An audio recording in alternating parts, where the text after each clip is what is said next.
Here's your question. Okay, the question is, kung dadalhin niyo ako ngayong gabi sa isang lugar, saan ito at bakit? Kung dadalhin mo si Ma'am Camille sa isang lugar, saan at bakit? Kaya ganito.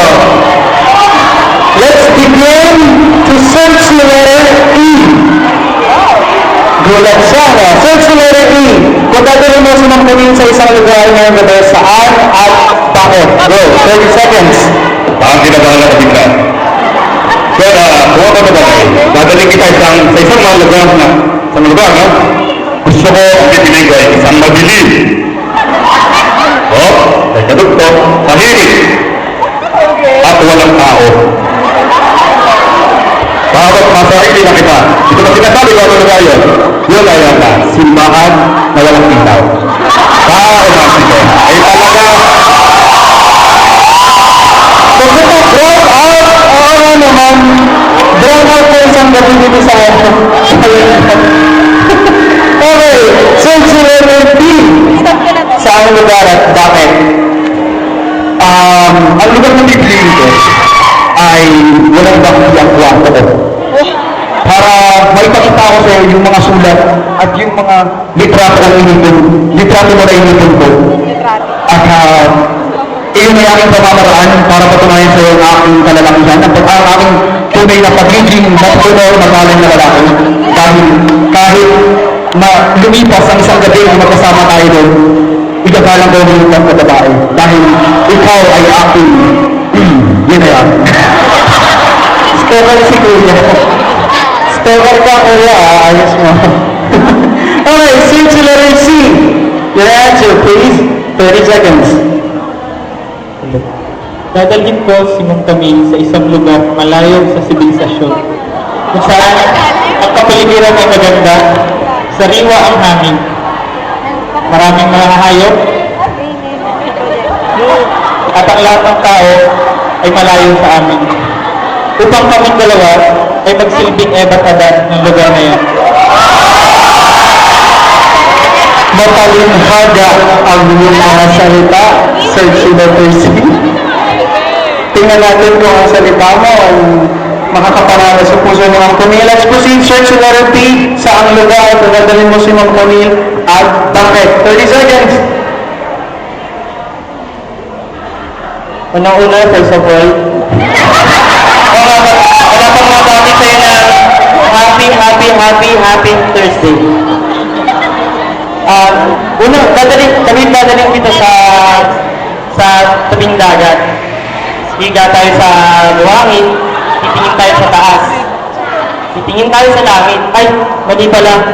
Di pala ako titingin. Sa'yo pala ako titingin dahil ikaw ang langit ko. Si Kuya ang galing mag-research ng pick-up lines, pero pag homework, hirap na hirap.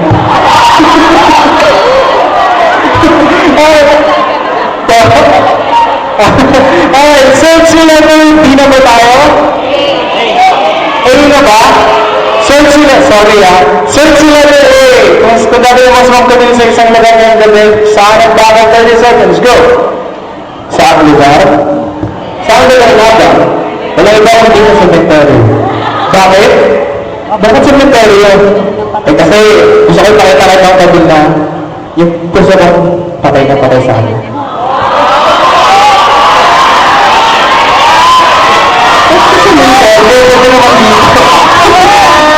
Okay, let's proceed. Question number 4. Ayan, so meron lang tayo dalawang question bago natin i-reveal kung sino ba yung mga nandiyan.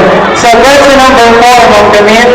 Okay, question number 4. Kung ikaw ay isang superhero, sino ka at bakit?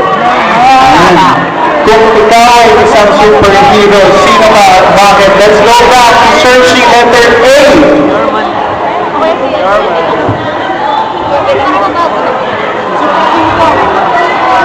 Knock. Search letter A. Kung ikaw ay isang superhero, sino ka at bakit? 30 seconds starts now.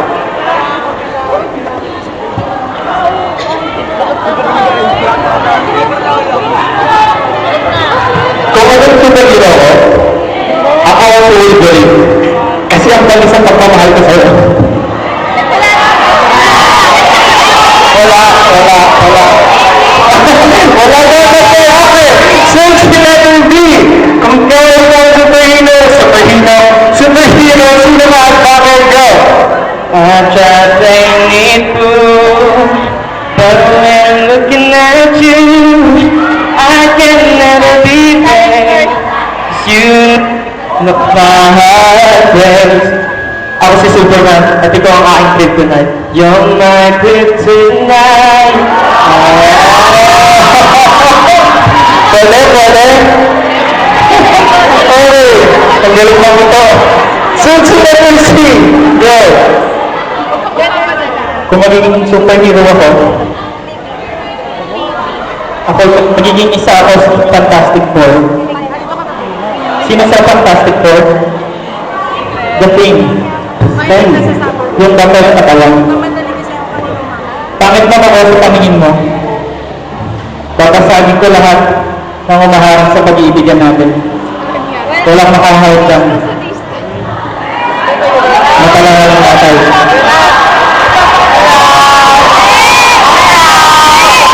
Wala, naglag. Sexual B. Kaya gawin na yung superhero sino ka at baka 30 seconds start now. I was like, baby, oh. Baby, oh. Dahil lang naman yun. Kung ako magiging superhero, hindi ka napag-problema sa mga kilalang superhero na makapangyarihan. Ang sa akin gusto ko Earth School. Para sa akin, si Tarzan. Siya ay isang larawan ng isang tunay na superhero. Bakit? Wala siyang superpowers. Wala siyang kung ano-ano mang kapa. Walang beat na namuna sa leggings o wala kung ano pa man. Kundi ang kanyang pagkalalaki. And that's what I intend to show to you, Miss Camille. Gusto ko ipakita sa lalang gaano kalaki.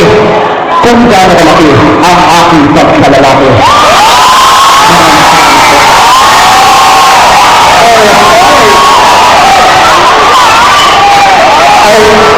My full mag-search yung letter E sa ating crowd. Search yung letter E. If you will be a superhero, sino ka at bakit 30 seconds go? Search yung E. No, okay. Okay. Napakaganda kasi ng binatawag ng letter B, so I'll have to tap that. Ang sa akin lang naman ay, nais kong piliin. Si Doc. Kilala niyo ba yun? Ito na kayo. Si Doc. Bakit Doc? Di ba, di naman limit sa ating kalaman na si Doc ay may hiwagang baso. At ang baso niyo ay gagamitin ko. Kasi ko nakatabi ng iyong puso. Magiging magkasuhan tayo.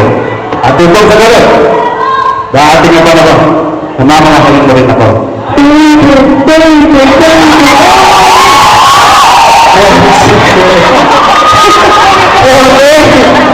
So, nandito pa rin tayo sa PUPSPC. We're having the last part of our Blast of Love, our 2013 Valentine's Day celebration. Let us proceed to question number 5 now. Our last question, guys. So carefully, search and listen carefully. Ito yung ating last question. Yes, Ma'am Camille? Kung may ipapahawak kang parte ng katawan mo, ano ito at bakit? Okay. So, searchies. Ready na ba kayo? Sige, mag-isip muna kayo. By the way, guys, second year college and third year college students of PUPSPC, pwede na kayong magpa-register sa atin. Pagsan nyo yung grades nyo para makahabol kayo sa ating listahan ng mga listed. April 4, recognition day natin yan. And by the way, congratulations in advance sa lahat ng nag-graduate ngayong taon. Alright! Congratulations sa inyong lahat. Nagbunga na ang inyong 4 years. At kami, sa mga first year dyan, 3 years pa. Kaya kaya.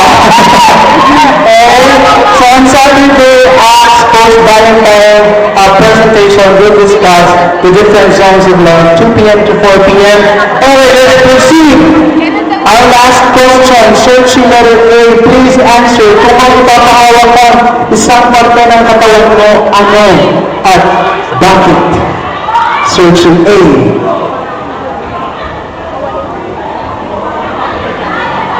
Wala? Sanggarin lang ba?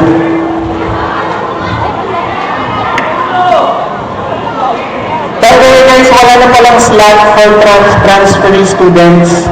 So nabasa ko kanina dun sa ating bulletin board, wala nang slot for transferee students. So if you have friends who are planning to transfer here, sabihin lang sa kanila na sorry, wala na pong slot for transferee students. I think we're ready. Searching. Letter A. What is your answer? 30 seconds. Go.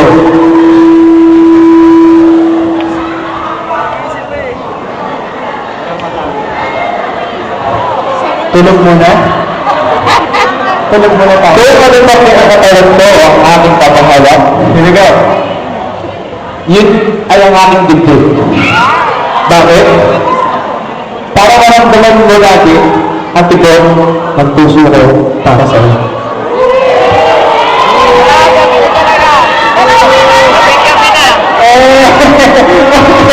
Search the letter B. Your answer, please. Sa akin naman, kamay. Bakit? Kasi, alam ko na, kamay ko lang yung makakapunan ng pagkukulang ng kamay mo. Diba?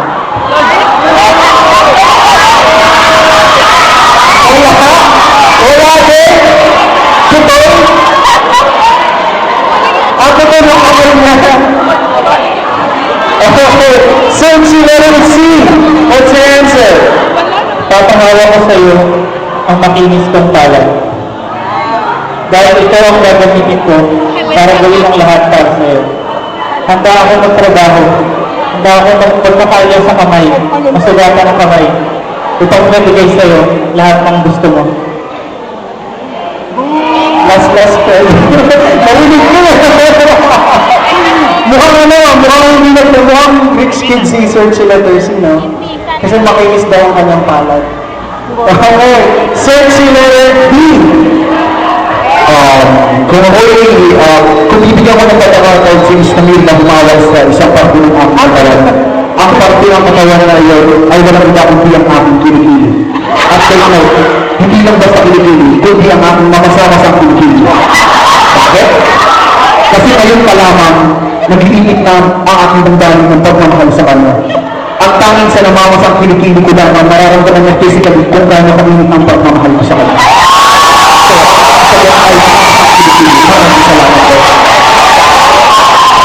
Mamasamasang kilikili. What can you say?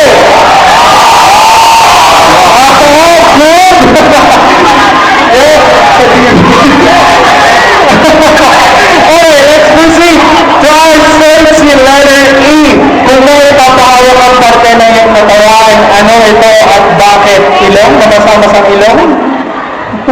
Yeah. Alright, search E. Okay, napabilib ako ng D. Kilikili ka, dahil bukas sa Kelvin.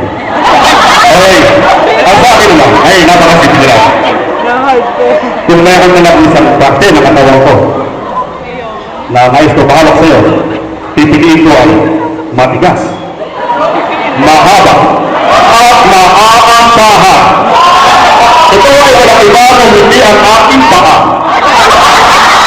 Na naman kayo. Bakit ang aking paa? Bakit? Dahil sa isang napakagandang dilag ng gaya ni Miss Camille, gagawin lahat ng aking paa ang kanyang makakaya upang mabulin si Miss Camille at baka makasagot siya. Tandaan niyo, paa.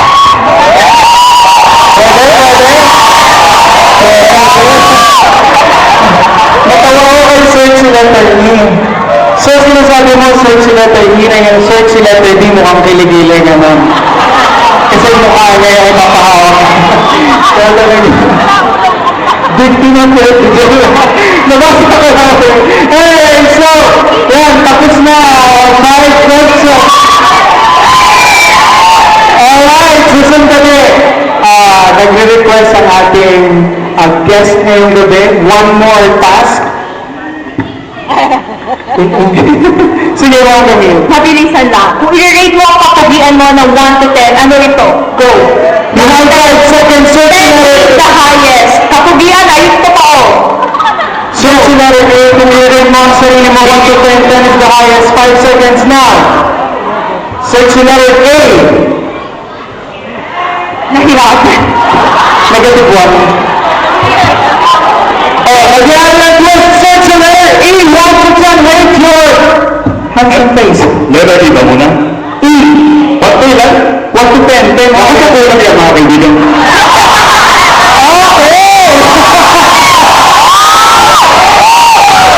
Hindi naman pala ko.